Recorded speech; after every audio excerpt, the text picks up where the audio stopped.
Welcome back, and in today's video, we take a look at a woman who demands 100% ownership of everything in a divorce, and this woman here who wants every man to be homeless. But before we jump in, please make sure to subscribe the channel and turn on the bell notification. Need to toughen up, and I think if men were forced to be homeless, they would learn how to be better men. Say what? Because that's what made men manly in the past, was having to build houses and stuff. And stuff. Yeah, that's not what made men manly. If we just made men be homeless for like a year, I think it would fix a lot of problems. That would be society. so good, especially because we don't force men to do military anymore like they used to. They make them homeless for a year. Let's see how they fucking make them just figure it out. What? No, they can't be serious. And make them homeless in a country where they don't know the language, and that way they really have to go through something, and then maybe they can like be appreciative. Wait, so what if we apply that same logic to women to toughen them up a little bit and give them a good dose of the reality that they actually live in? You know, take their rights away for a year so they can actually understand how not oppressed they really are in this country. Oh, wait, that probably wouldn't go over very well, would it? No.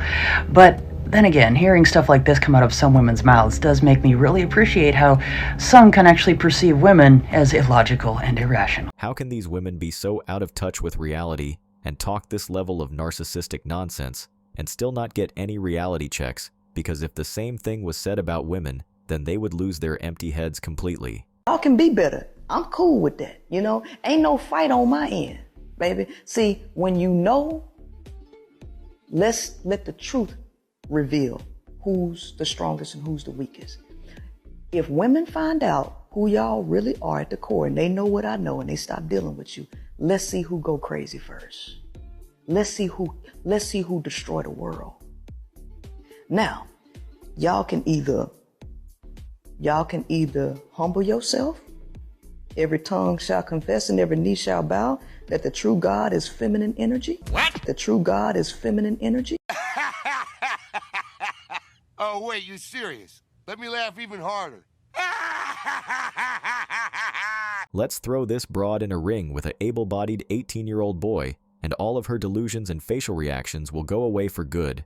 Hell, she won't even have a face to look into the mirror, let alone thinking about destroying the world. 50-50 divorces aren't fair. Stay-at-home moms should be given 100% of everything in divorce and should be awarded alimony for life. You serious? First, a little bit of data for background. We don't care. Stay-at-home moms have zero retirement, which is why elderly females are the most vulnerable. This kind of mindset is just a me, me, me mentality, and she's not in it for the we in the family dynamic. Because why the hell are you in a marriage if you're already thinking about your exit plan? Because thinking about your retirement or any money that you would have in case this man is not around or in case you get divorced means that you're already thinking about it. And you think about it enough, eventually you're going to follow through with it. And why the hell would you be entitled to 100% when he's busting his ass every single day to give you everything that you want? And it's not his fault that you resent having children because you feel like you missed out on life. It's not his fault that you feel like you need to get paid for having his children. Do you see how selfish and delusional and entitled that is? He doesn't get paid for providing for you. He goes to a job. He misses milestones. He misses family events. He misses time with his family in order to give you what you need, and you just want to take it from him. Like, make it make sense. And imagine committing to somebody and telling them that you want to spend the rest of your life with them and committing to them in a marriage, but then simultaneously, when you feel resentment and you're upset at your lifestyle, you want to destabilize him to take 100% of everything that you guys have built together. That's selfish as hell. And what kind of person are you to say to yourself, oh, I want this man to suffer because I'm suffering, because I'm just a miserable ass human being? That's not love. That's not compassion. That's not empathy. And are you really looking at the best interest of your family and your kids if you're trying to destabilize the other side of the fence? Like, be for real.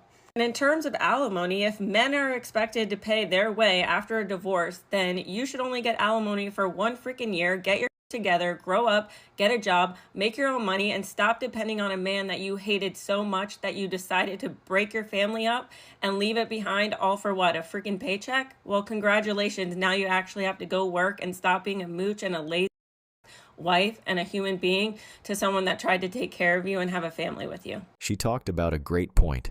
All these women who claim that they were wronged in their marriage by a man want the same man pay them alimony and child support for their whole life. But talk about the things that they should have done for that guy. There won't be any answers, just excuses.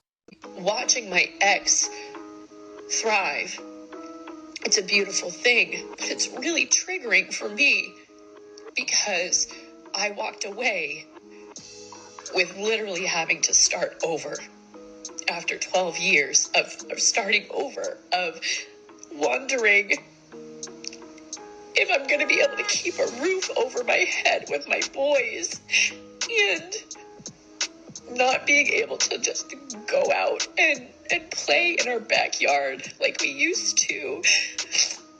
And wondering if I'm going to be able to feed them. The problem that I have with this is that when you decide to no longer be in a relationship with somebody, they do not owe you for their successes from the time that you stopped being with them on. Outside of what they owe you for potentially justified alimony and child support, you cannot get mad that that man is successful without you because you're not his future, so he does not owe you the future. Where are all the guys that initiate dates? Where are they?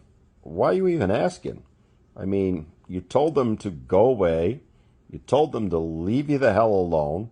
You told them you didn't want them, you didn't need them, and that they really served no purpose. And they heard you.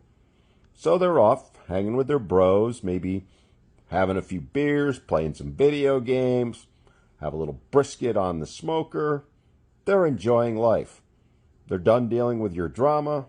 They're done dealing with your inane expectations. They're done dealing with you. I mean, let's face it. You told them you'd rather be with the bears, so that's exactly what they're doing. They're letting the bears have you. You see, ladies, you've made one huge mistake. You forced men to look at things. You forced them to analyze relationships and see if they're worth it. And they found out, no, they're not. They find that their lives are much happier and much richer without you. Which means they're not going to be coming back anytime soon. And why should they? As he said, there are literally zero benefits for a man to marry or date a woman, while on the contrary, there are a lot of aspects in dating which only make a man suffer in his life. Women are not meant to work 9-to-5 jobs. I've said this before and I'll say it again. We shouldn't have to work 9-to-5 jobs. Women are meant to go to Pilates class, tan by a pool, read a good book, take care of the children, make good food, and be provided for by a man. There's no way a woman can be in her feminine energy if she's sitting at a 9-to-5 job where she's unhappy. Worst part is there's women out there that are having to fill that masculine role in the office, getting things done because they have to be. They're covering bills. They're paying for half of dinner when a man should be paying for the tab every time. When did we as a society decide that women should go to a 9-to-5 job, feel some gratification, instead of staying at home with the kids? If a woman wants to work part-time so she can spend more time with her kids at home, she should be able to do that. And don't get me wrong, if you want to work a 9-to-5 job, you go do that. But I'm just saying, women shouldn't have to.